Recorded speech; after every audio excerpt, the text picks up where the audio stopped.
आया है शुभ सोमवार, चढ़ाओ शिव पर जल, करो तुम शिव की पूजा, मिलेगा हमेशा अच्छा फल। जय श्री कृष्ण दोस्तों, हर हर महादेव। कैसे हैं आप सब? स्वस्थ और सुरक्षित होंगे। दोस्तों, महादेव की पूजन जो करता है, महाकाल की जो पूजन करता है, कभी उस पर कष्ट आ ही नहीं सकता, कोई समस्या आ ही नहीं सकती। आप महादेव की जैसे भी पूजन चाहते हैं, जैसे भी पूजन करते हैं, आपको हमेशा महादेव की पूजन का अच्छा ही फल प्राप्त होता है। महादेव के दर्शन कर लेना, महादेव के शिवालय के शिखर के दर्शन कर लेना ही आपके लिए बहुत ही धन्य भाग वाला काम होता है। जिसने महादेव के दर्शन कर लिए, महादेव के मंदिर में दीपक लगा दिया, महादेव का अभिषेक कर दिया, भोलेनाथ को अपने दिल से कुछ भी समर्पित कर दिया, हमेशा उसकी हर कार्य में जीत होती है, सफलता मिलती है। कोई भी समस्या उसके जीवन को नहीं परेशान करती। दोस्तों, आज मैं बहुत ही छोटी छोटी कुछ बातें बताने वाली हूँ। एक ऐसा उपाय जो आप सभी को जानना भी चाहिए और करना भी चाहिए। बहुत ही श्रेष्ठ उपाय। कैसी भी समस्या हो, यदि धन संबंधी समस्या हो, पैसे की समस्या हो, क्लेश संबंधी समस्या हो, पति पत्नी में आपस में मन मुटाव रहता है, या हमेशा कोई अनजाना सा भय, अनजाना सा डर, कोई विशेष शत्रु, आपका ऐसा लग रहा है कि कोई शत्रु आपका नुकसान पहुंचाने वाले हैं, आपको परेशान करने वाले हैं, या कोई भी ऐसी परेशानी जो आपको परेशान कर रही है, अंदर के अंदर कचोट रही है, कोई डर है, कोई समस्या है, महादेव के मंदिर में जाकर, शिवालय में जाकर, यदि भोलेनाथ के समक्ष आप ये छोटे छोटे से कुछ उपाय कर लेते हैं, आपका जीवन मानकर चलिए। और जो मैं उपाय बताने वाली हूँ, बहुत ही श्रेष्ठ उपाय, बहुत ही अचूक उपाय है। आप यदि विश्वास के साथ करते हैं, आस्था, पूरी आस्था लगाकर करते हैं, क्योंकि कहते हैं भोलेनाथ बहुत ही भोले भाले हैं। जो भक्त दिल से उनके मंदिर में जाके उनके दर्शन कर लेता है और ओम नमः शिवाय या श्री शिवाय नमस्तुभ्यम नमः शिवाय ओम, कोई भी मंत्र का साधारण सा जाप भी कर लेता है, एक बार भी यदि उनके समक्ष जाकर अपने मन से, सच्चे मन से उन्हें याद कर लेता है, उसके जीवन के सारे कष्ट मिट जाते हैं।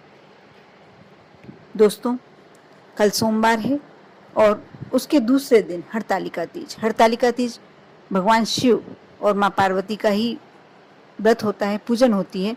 ये महिलाएं अखंड सौभाग्य के लिए करती हैं। थोड़ा सा कठिन होता है, निर्जला रखना होता है, लेकिन फिर भी, और यदि कुंवारी कन्या करती है तो उसे श्रेष्ठ फल की, मन चाहे वर की प्राप्ति होती है। इसलिए बहुत सारी महिलाएं इस व्रत को करती हैं, कन्याएं भी करती हैं। आज जो मैं उपाय बताने जा रही हूँ, उसके पहले आने वाले सोमवार के लिए है। आप सुबह से शाम तक में कभी भी कर सकते हैं। आपको करना ही है कि आप एक कलश ले लें। आप तांबे का कलश लेंगे तो उसमें जल, थोड़ा सा गंगा जल और एक दाना चावल डालना है। आपको एक दाना ही मूंग का डालना है। और यदि आपके पास शमी पत्र है तो रख लीजिए, नहीं है तो कोई बात नहीं। आप बेल पत्र मिल जाए तो अच्छा है, नहीं मिलते तो कोई बात नहीं। लेकिन वाइट फूल, कोई भी सफ़ेद फूल होता है, कोई भी सफ़ेद पुष्प ले सकते हैं, या यदि वह नहीं मिले तो कमल का पुष्प। ये दो पुष्पों में से, और यदि सफ़ेद फूल छोटा सा भी मिलता है तो भी श्रेष्ठ, आप उस कलश में डाल लीजिए। और थोड़े से गेहूं के दाने, आपने जैसे 8 दाने ले लिए, 11 दाने ले लिए, 21 दाने ले लिए, इन तीनों में से जो भी गिनती के आपको दाने लेना है, आप मुट्ठी में रख कर ले जाइए। आपको कलश लेके मंदिर में जाना है। भोलेनाथ पर पहले एक एक कर जो आपने गेहूं के दाने ले गए हैं वह समर्पित करते जाएं।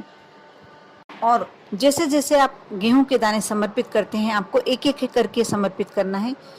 जब आप गेहूं के दाने समर्पित करते हैं भोलेनाथ पर, यदि आपको रुद्र मंत्र कंठस्थ हो भगवान शिव का, भोलेनाथ का, तो अवश्य, यदि वह करते हैं तो आप यह मानकर चलिए आप इधर से ये उपाय कर रहे हैं, उधर से आपकी जो भी समस्या है समाप्त होना शुरू हो जाएगी। लेकिन इस बात का बहुत विशेष ध्यान रखना होता है कि इसमें कोई गलती नहीं होना चाहिए। मंत्रों के शब्दों के उच्चारण में कोई भी आपसे गलतियां नहीं होनी चाहिए। इस बात का ध्यान रखते हुए आप इस मंत्रों का जाप करें। तो ही करें, नहीं कर सकते हैं तो बिल्कुल ना करें। मैं ये सलाह नहीं दूंगी कि आप यदि आपका उच्चारण स्पष्ट नहीं हो पा रहा, आपकी संस्कृत अच्छी नहीं है, तो आप इस रुद्र श्लोक का मंत्र का जाप करें। आप कोई भी साधारण से मंत्र का ओम नमः शिवाय, ओम श्री शिवाय नमस्तुभ्यम का जाप कर सकते हैं और गेहूं के दाने समर्पित करते जाएं। जब आपने गेहूं के दाने पूरे समर्पित कर दिए तो उसके बाद जल समर्पित करेंगे।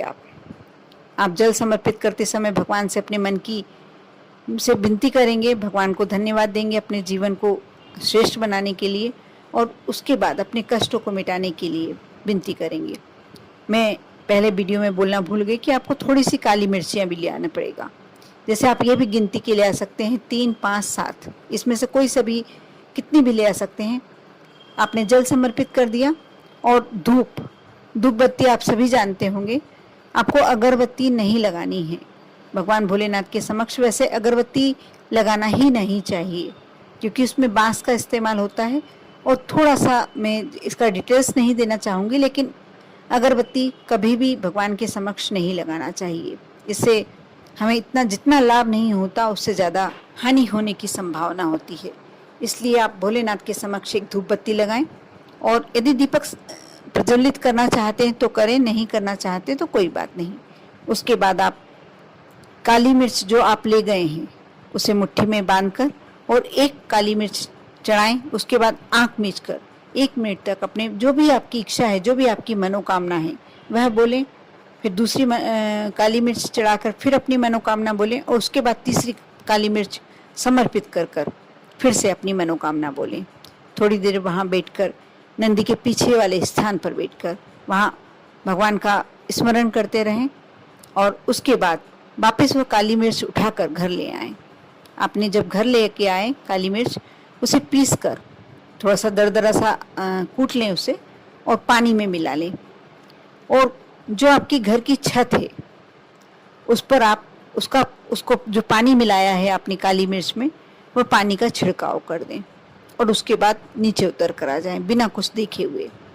आप देखना धीरे धीरे आपके घर की जो भी समस्या है, चाहे धन संबंधी हो, चाहे पैसे संबंधी हो, चाहे क्लेश संबंधी हो, यदि बच्चों का विवाह नहीं हो रहा, बस जब आप शिवालय में जाएं और भोलेनाथ के समक्ष आप गेहूं के दाने चढ़ाते हैं, जल समर्पित करते हैं या काली मिर्च चढ़ाते हैं, उस समय आपको अपने मन की जो भी आपकी इच्छा है, जो भी मनोकामना है वो बोलना है।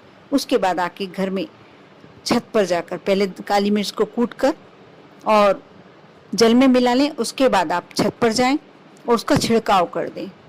उस जल का छिड़काव करने के बाद आप वापस नीचे उतर कर आ जाएं।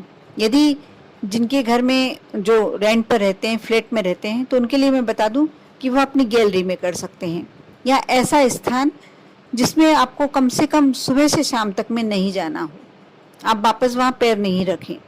बस आप छिड़काव करने के बाद अपने उस स्थान से हटकर अपने नीचे आ जाएं। जहाँ यदि ऊपर कर रहा है तो आप नीचे आ जाएं, बालकनी में कर रहा है तो अंदर आ जाएं, और प्रयास करें कि आपके घर का परिवार का मेंबर कोई भी उस समय आपके उस स्थान पर नहीं जाए।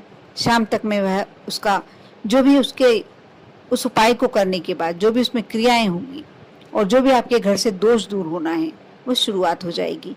शाम के बाद आप उस स्थान पर जा सकते हैं, उसका कोई दोष नहीं है। और इतना करने के बाद आप देखना आपको शाम से ही फर्क लगने लगेगा।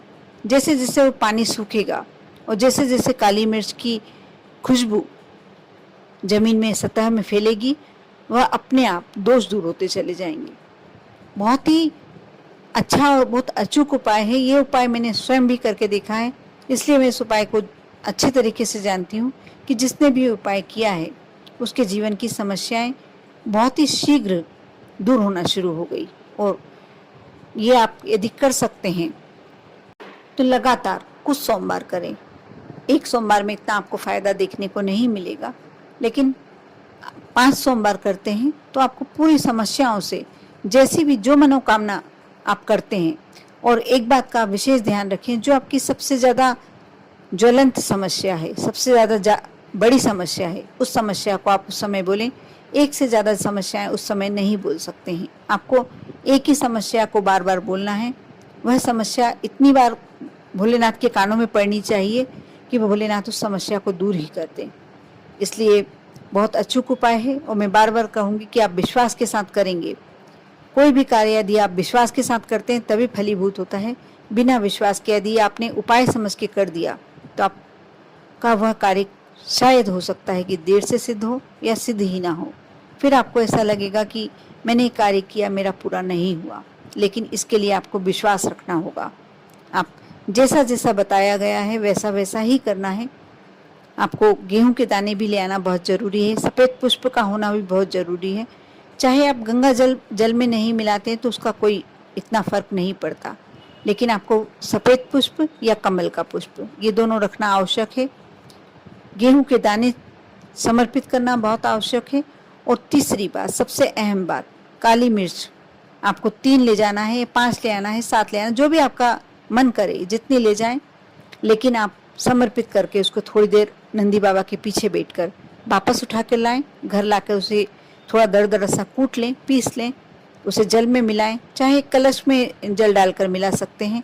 उसका छिड़काव जो भी आपका, यदि गैलरी भी आपकी नहीं है, छत भी आपके पास नहीं है, तो अब कोई बात नहीं, अपने घर के आंगन में कर सकते हैं। लेकिन प्रयास करें सुबह से शाम तक में उस आंगन में आप ना जाएं, आपके घर के परिवार के मेंबर ना जाएं, क्योंकि जो आपके घर की नकारात्मक ऊर्जा है, जो आपको घर में बरकत नहीं होने दे रही, जो ऊर्जा आपके घर में कोई बुरी ही बुरी घटनाएं करवा रही है, वो ऊर्जा को दूर होने में कम से कम सुबह से शाम तो लग ही जाता है।